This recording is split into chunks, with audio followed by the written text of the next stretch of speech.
Hey, what's going on, everyone? Dan the Glass Man here, and you're watching the Glass Man's World. Today, I wanted to make oat milk. So this is Cooking with the Glass Man today, and we're going to be making some oat milk. So we're going to use a little bit of oats here. It's really simple. All you need is some oats, some water, maybe some, a sweetener of some sort, and maybe adding some vanilla to it. So we're going to use a half a cup of oats here. My old method was doing a whole cup of oats and 4 cups of water, but now we are going to simply use the let me put this in here real quick and make the water super cold.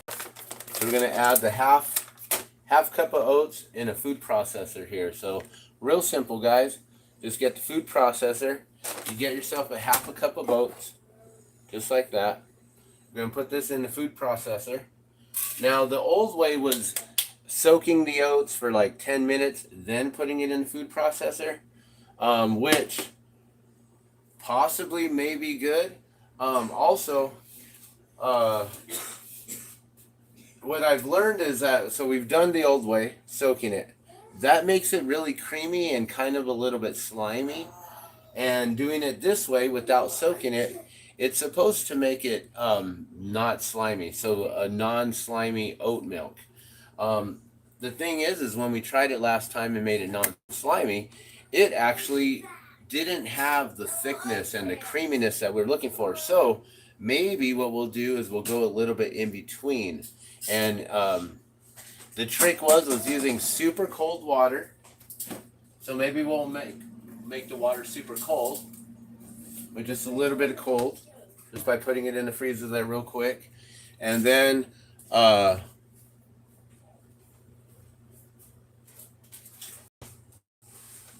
we'll pour the water directly into the oats. Now, they say to do this within 26 seconds and not to blend it for longer than 26 seconds, or else then it's going to pulverize the oats and make it a little bit too creamy or too slimy. But we may want to actually have that little bit of an in-between kind of a situation here. So we're going to put that in. We're going to add a little bit of some of the vanilla, which we're almost out of vanilla extract. So we're just going to do a little dash, just real quick, boom, just like that. No real measurements here in the Glass Man, Cooking with the Glass Man. And we need a sweetener. Now this sweetener here, pretty much gone. I need to get new honey. We haven't seen our honey lady in a really long time. But our friend Dar, if you ever are in the New Mexico area or you want to have some shipped, you can get a hold of her here. $20 for a big old jar of honey. Hopefully we'll get to see her soon. So since we don't have honey today, I'm going to use some not so good sweetener here. We don't have any really good, I don't think we have. Let me look. Let me just take a peek real quick. I think we're out. Yeah, we're out of the really good maple syrup. So I'm just going to use this. It's not high fructose, but it is still corn syrup. Not going to lie. So we're going to sweeten this up with just about 1-2 tablespoons real quickly of maple syrup. And that's been soaking a little bit. We're trying not to do the whole 10-minute soak, but kind of in between. So we're not rushing it this time. And then we're just simply going to turn it on and blend it up real quickly. It says only 26 seconds. Let's go 1 minute. All right, here we go.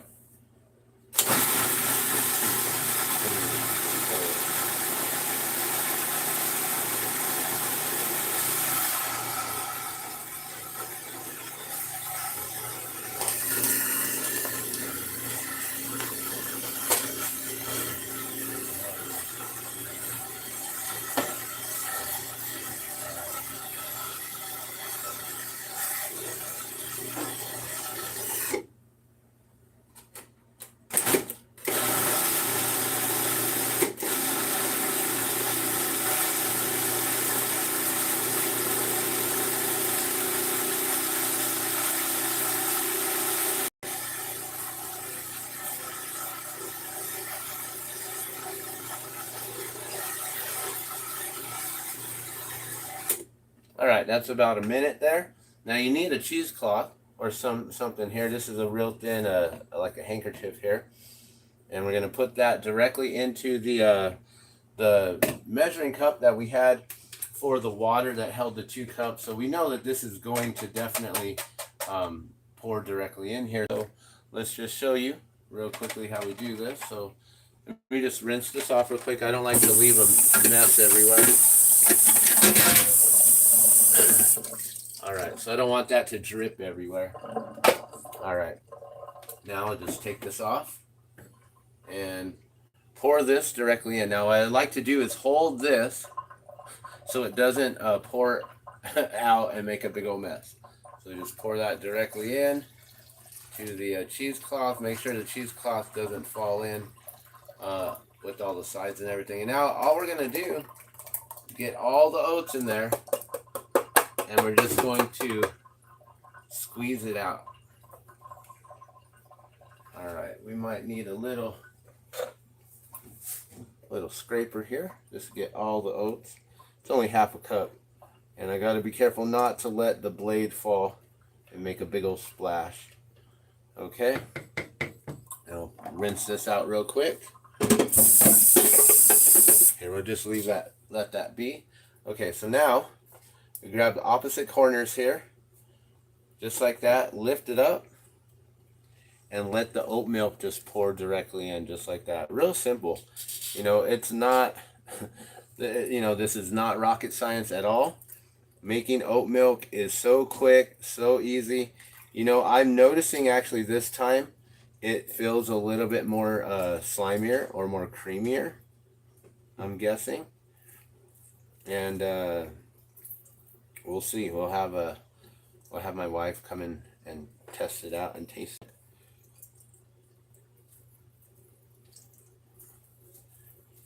Now, if you wanted to make chocolate milk, you could add cacao powder into it.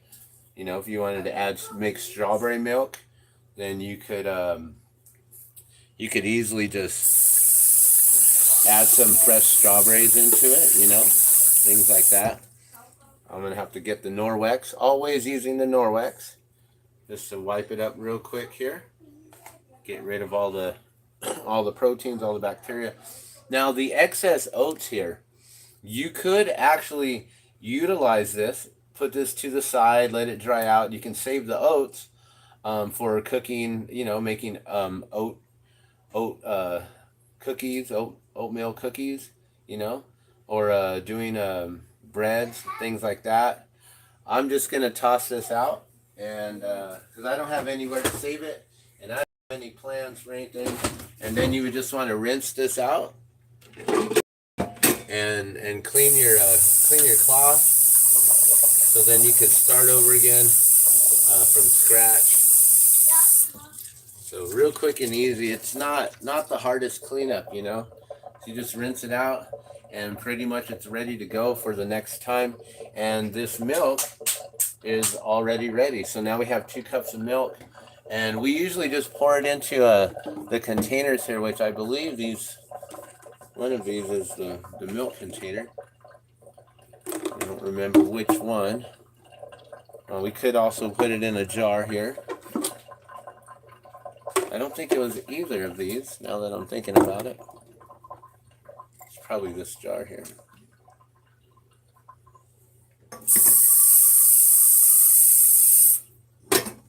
All right, then we can get the little Norwex silicone scrubber real quick. Just make sure that it's all clean. It's pretty much clean. I believe there's just water in there. I'm not sure. Bam. And then the cool thing about the Norwex is that these fit directly into the jar. You just gotta fit them all the way in. That's the one thing I love about these towels, is that they're super thin, and they fit in really cool tight spaces like this. So Norwex, highly recommend it. I'll put a link down in the comments below or in the description below, and that way we can wipe that up and make sure we're putting that back lock technology, getting rid of all of the bacteria, using that embedded silver within the cloth right there. Okay, and that is done, guys. So now we got ourselves some beautiful oat milk. We'll pour this into the jar here, and that is ready to go. Just like that, guys, real quick and easy. You know, usually I can make this a lot faster when I'm not videoing and when I'm not explaining all these things. But as you can see, 2 cups of milk makes a half a jar of milk there. So I'm going to make another batch real quick. We'll fill up this whole thing, and we got ourselves some fresh and half decent. Is this organic? It's gluten-free, at least. And half decent because, you know, we did sweeten it with this stuff, which we just had it on the side. You know, we normally have the really good good maple syrup or honey, but we're out of honey. This stuff is all crystallized and it's not going to pour and wouldn't mix very well. So I did the best I could. You could add sugar, you know, any sort of sweetener that you prefer, and just some oats and just some milk. There you go. I'm Dan the Glass Man, cooking with the Glass Man. Thank you so much for watching. Be sure to like this video, and be sure to subscribe for more notifications on all the videos I make. All right, thanks for watching. We'll see you guys soon. Love and blessings.